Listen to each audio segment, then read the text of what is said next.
calor pode ser transferido por meio de ondas eletromagnéticas, o que chamamos de radiação térmica, para não confundir com os sinais eletromagnéticos de rádio, televisão e etc. Essa emissão não se dá necessariamente na parte visível do espectro eletromagnético. Qualquer objeto com uma temperatura acima de menos 273 Celsius vai emitir radiação térmica. Quando então o pico de emissão estiver fora do intervalo de comprimentos de onda que o nosso olho consegue perceber, o espectro visível, a gente precisa então de algum equipamento especial para conseguir ver essa radiação. E quanta energia é emitida e em qual cor, ou seja, em que ponto do espectro está o pico de emissão, vai depender da temperatura do objeto. Essa radiação térmica que incide sobre um corpo, ela pode ser transmitida, refletida ou absorvida. A energia total da radiação incidente, ela vai se distribuir entre cada uma dessas formas, e como isso vai acontecer vai depender do material, do comprimento de onda, da temperatura, etc. E a soma das energias em cada uma dessas formas, por conservação, vai ser igual à energia total da radiação incidente.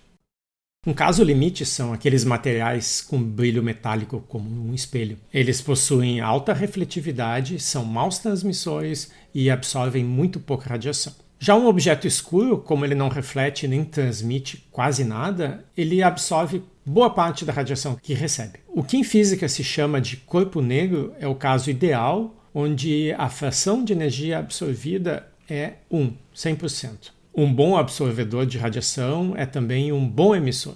E nesse caso, a emissividade do objeto, que é um parâmetro que fica entre 0 e 1, é igual à capacidade dele de absorver energia, portanto, a emissividade é 1. Então, um objeto a uma determinada temperatura, ele não só emite radiação térmica, mas ele absorve também a radiação do meio. Se esse for o único mecanismo de troca de calor, se tiver um desbalanço entre o que ele emite e o que ele absorve, vai haver uma mudança de temperatura. Então, se o sistema está em equilíbrio, essas duas contribuições, o quanto emite e o quanto absorve, têm que estar balanceadas. A eficiência com que um corpo emite energia via radiação eletromagnética vai depender da temperatura absoluta e de algumas propriedades da sua superfície, como a cor, a porosidade, a rugosidade, etc.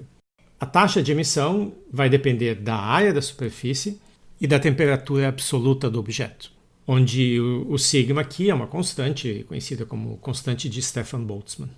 Então aqui de novo vocês podem ver que basta que a temperatura tenha qualquer valor acima do zero absoluto para que haja emissão. Por outro lado, a taxa com que a energia vai ser absorvida do ambiente tem uma forma parecida, só que agora depende da temperatura desse ambiente. Então, como a gente disse, na ausência de qualquer outro mecanismo de transferência de calor, a taxa líquida com que o sistema troca energia é a diferença do calor que ele emite via radiação e do que ele absorve também via radiação. E no caso em que o sistema entra em equilíbrio térmico é quando não há mais nenhuma troca. Isso vai acontecer quando a temperatura do objeto se igualar à temperatura do ambiente.